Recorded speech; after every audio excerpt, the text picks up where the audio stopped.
Mga kaibigan, ako po si Joy Ann Montilla at ako naman ang magbibigay ng saya sa mga tagapagsubaybay po natin. Itatampok po natin sa inyo dito po sa #Alagang Jack All Access. Tampok ang Bus 1886 na may biyaheng Santa Cruz, Laguna hanggang LRT Buendia sa Pasay City. Ito po ang tampok sa ating episode. Mula po sa leksyon sa paaralang Sabado, una at ikalawang trimestre ng taong 2025. Pag-unawa sa pag-alalay. Nung lumapit sa kanya si Jesus, sinabi niya, si Saint John the Baptist, narito ang kordero ng Diyos na nag-aalis ng mga kasalanan ng sanlibutan. Ito'y malinaw na pagtukoy sa mga handog na hayop na lahat ay tumuturo sa kamatayan ni Kristo para sa buong sangkatauhan. Sa Biblia ay hindi natin matatakasan ang tema ng hayop na inaalay. Tumatakbo ito sa tulad ng pulang sinulid sa bawat pahina na may mahalagang bahagi ng mga dakilang tagpo ng Apokalipsis, kung saan gagabayan si Saint John the Baptist sa bulwagan ng trono ng Diyos. Ang katotohanan nagpapakita kay Jesus ay mahalagang takpong ito na katulad ng, alam na deads na tupa ay mahalagang susi sa panunawa sa buong tagpo ng prophecy. Tignan natin sa linggong ito, tignan natin ang ilan sa mga tema ng pag-alalay nagbibigay ng pagkakaunawa kay Jesus Christ. Ang suddenly demise na kordero, ang malinaw na bida ng tagpo sa bulwagan ng trono ng Diyos. Tinanggap siya bilang karapat-dapat kung saan walang ibang karapat-dapat. Ang kanyang natatanging pagiging karapat-dapat ay nagsasalita ng marami tungkol sa ginagawa ng Panginoon.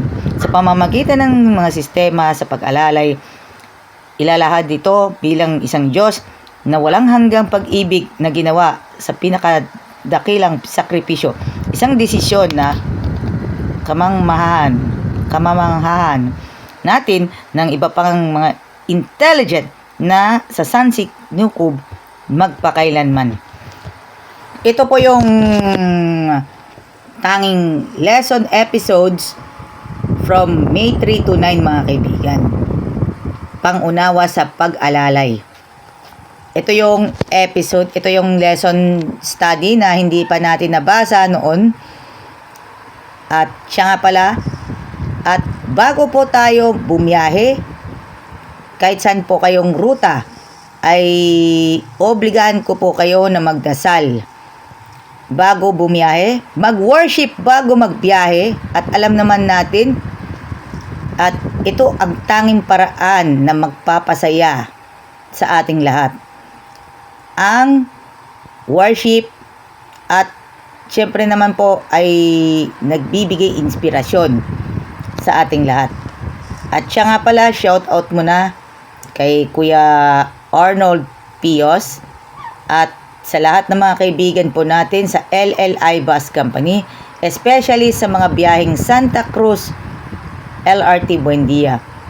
At shout out muna natin kila Paulino Luce, maging kay Zedel Fernandez, at shout out po na natin kay Boss Alex Nicolas ng Jackliner Group.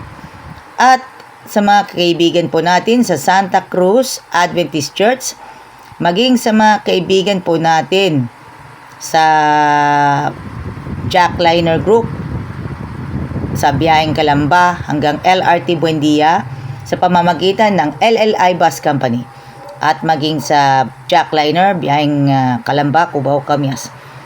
At naghahatid sa inyo ng inspirasyon bago bumiyahe ay mag-worship at prayers bago bumiyahe. Tandaan po natin, ito po ang tanging paraan na ito po ay tanging gabay po para sa ating lahat. At shoutout muna natin ang Calamba City Public Order and Safety Office, maging sa Calamba City Adventist Church, ang Santa Cruz Laguna Adventist Church, at sa mga kaibigan po natin sa Manila Adventist College, Far Eastern University, Pasay City Academy, University of the Philippines, Manila, at sa mga future doctors po natin mga kaibigan. At shoutout muna tayo sa mga kaibigan po natin sa Barangay Sims at maging sa Barangay 7, Calamba City, Laguna. At maging ito po ay ating pagmamasdan po natin sa kabila po ng mga matitinding pagsubok na nadanas ng ating mga kababayan po sa isang hindi makakalimutan. Bagamat ito, labanan natin ito at may konting palang something labanan na natin ito hanggang sa kayanan ang ating mga kababayan na sa mga panahon nito.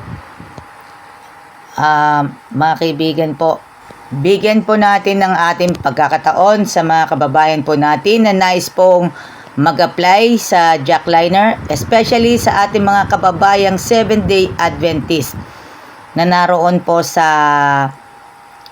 San Pedro, Laguna at maging sa bahagi ng Santa Cruz, Pila, Victoria, Los Baños, Bae, and sa lahat ng mga kababayan po natin sa Mabitak at doon po sa Mahayhay, Laguna. Apply na kayo ng trabaho sa jackliner at maging maganda ang ating buhay-buhay po natin. Hopefully maging maganda ang buhay ninyo kapag kayo po ay nag-apply po kayo sa jackliner. And of course, especially sa mga kaibigan po natin, tandaan po natin, no work on Sabbath para sa mga Adventist workers. At tandaan po natin, suportahan po natin ang jackliner group. At syempre, suportahan natin ang LLI Bus. Thank you. Kaisa ang LLI Bus Company para sa Harvest 2025.